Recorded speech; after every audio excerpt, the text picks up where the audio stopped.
Olá pessoal, sejam bem-vindos ao meu canal, onde eu estou fazendo uma série de vídeos a respeito de uma linguagem de programação chamada SOL, uma linguagem de programação português brasileiro acentuado. Nesse vídeo, eu vou dar continuidade à nossa série de vídeos aqui. No último vídeo eu falei sobre o nosso pequeno projeto, a nossa calculadora, e é um pequeno projeto mesmo, ele só tem 32 linhas ali, e se eu for tirar os espaços que eu coloquei, é menos linhas ainda. E o que esse projeto aqui ele faz, né? Explicando bem de forma rápida. Eu recebo argumentos na linha de comando mesmo, então eu tenho só o calculador e eu posso passar os argumentos. Ele valida esses argumentos aqui, se o primeiro argumento é um número, se o segundo é um operador e o terceiro é um número também. Ele faz a validação. Depois ele confere se eu tenho suporte a essa operação. E se eu tiver suporte a essa operação, ele faz a operação e devolve o valor para a gente. É um projeto bem simples, foi um projeto que eu usei aí para exemplificar muitas coisas da nossa linguagem e introduzir a, a entrada de dados nos nossos programas, certo? Ótimo, então foi assim que nós acabamos a última aula. E com isso, eu quero falar sobre funcionalidades nativas da nossa linguagem, tá? As funcionalidades nativas são funções que eu já disse em um outro vídeo que vão sempre existir no nosso interpretador. E essas aqui são as funcionalidades que eu já apresentei para vocês em outros vídeos de alguma forma, né? Eu já apresentei essas funcionalidades aqui. Eu vou colocar um espaço entre elas aqui, uma setinha aqui. E o que cada uma dessas funcionalidades aqui faz, né? Então, a função exiba, nós já conhecemos ela, eu uso em todo o vídeo. Ela exibe um valor rep, representando o contexto por texto, né? Por texto. Então, só para deixar claro porque eu disse isso, né? Se eu tiver um exiba aqui, eu tiver um texto, ó, texto, ele vai exibir meu texto normal, só o início texto, ok? Se eu tiver um número, vou passar um número aqui. Uma coisa que eu não ensinei nos outros vídeos é que você pode passar uma vírgula e passar um outro valor junto, tá? E olha o que vai acontecer. Vai aparecer um do lado do outro aqui no seu terminal. Então, por mais que eu estou passando um número, ele está representando por texto ali embaixo. O problema é que, por exemplo, se eu vou retornar uma tabela, veja o que vai acontecer. Não tem como representar a tabela usando o texto, então ele passa o endereço da tabela. A função é a mesma coisa, né? Então, função, não tem como representar a função com texto, então ele diz que é uma função e também dá o endereço dessa função.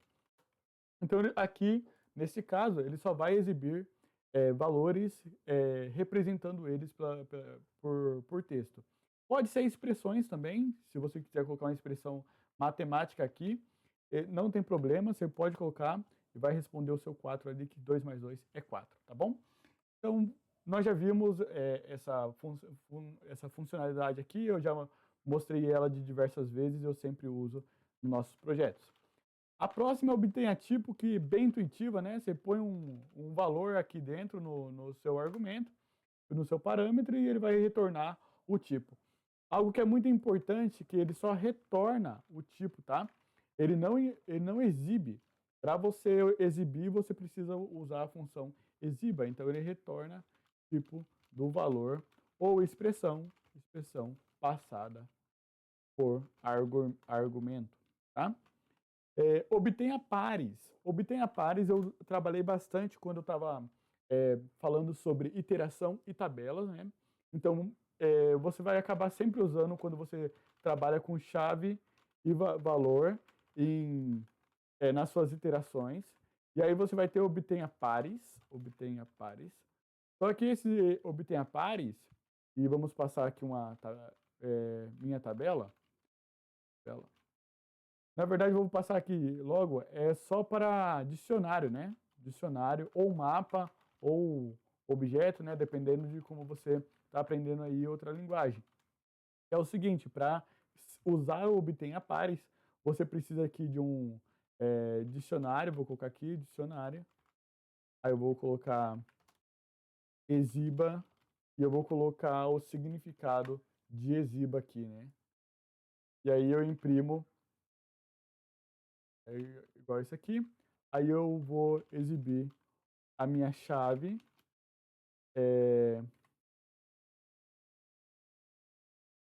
E depois eu vou exibir o meu valor. E aí vai aqui exiba, tá lá o resultado, né?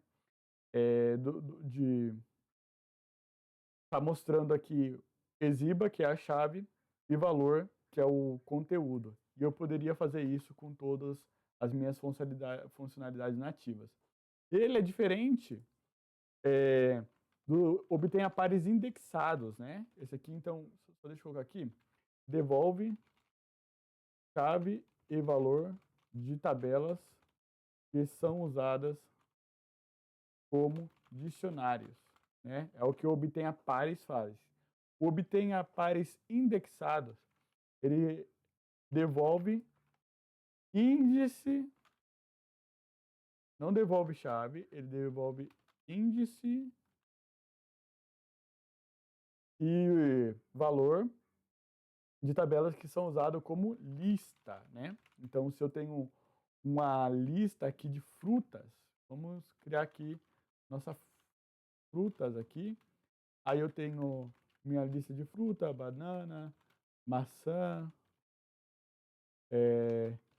pitomba, vou colocar aqui pitomba, pronto. Faço minha lista de frutas e coloco aqui índice. Não precisa trocar essa chave aqui, mas só por semântica eu vou trocar, né? Você verá lá que vai ser exibido a lista, né? Aqui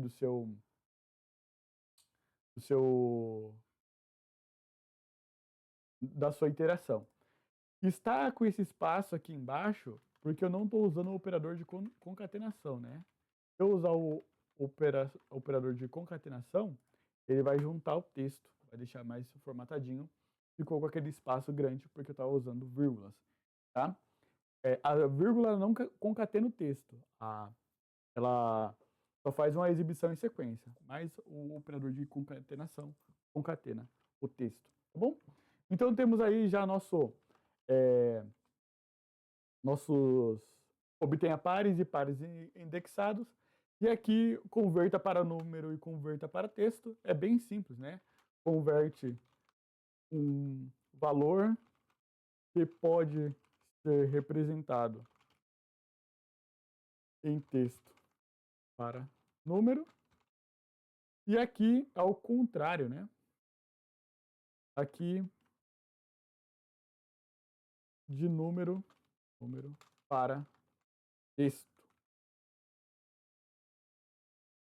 Tá? Então ele faz essa conversão aqui, que nós já vimos lá. Opa, estou colocando esse clear aqui no lugar errado. Mas ele faz essa conversão aqui que nós já vimos na nossa calculadora, né? Que se eu colocar exiba, por exemplo, obtenha tipo 2 aqui e colocar para exibir, está falando que é um número.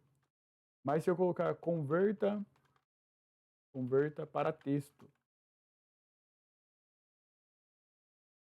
e passar o meu mesmo número 2, vamos ver o que vai acontecer? Está dizendo que esse mesmo número 2 é um texto e não é um número. Isso é muito importante, por exemplo, se você quiser salvar CPF, tá? Não salve o número do CPF assim, tá?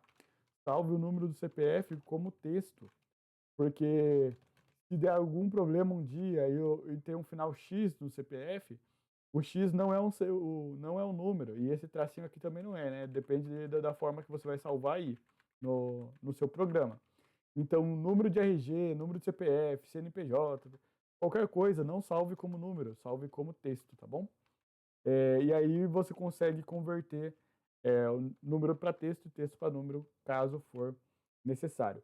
Essas são as funcionalidades que nós já vimos outras vezes no nosso programa. Eu só queria fazer uma revisão e colocar aqui elas a maneira que elas podem ser usadas em um vídeo só. No próximo vídeo eu vou dar mais funcionalidades para vocês.